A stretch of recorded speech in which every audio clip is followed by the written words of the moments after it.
What is the difference between high fantasy and low fantasy, and why should you want to read either one? The main difference between low fantasy and high fantasy is the setting.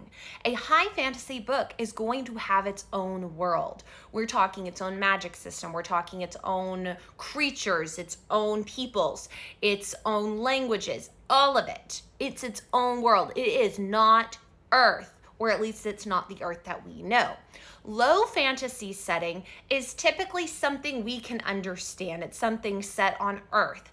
Maybe it's its own world, but it's pretty much the same place that we are. It might just have a different name.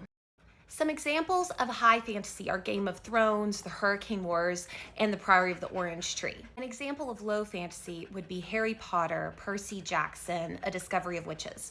All of these have fantasy elements, but they're set in the real world. There are also some books in the middle between high and low fantasy, including my book, Touch of Kindness, available now wherever books are sold. So that's a little rundown of the difference between high and low fantasy. If you still have questions, please leave them in the comments and follow for more writing and reading tips.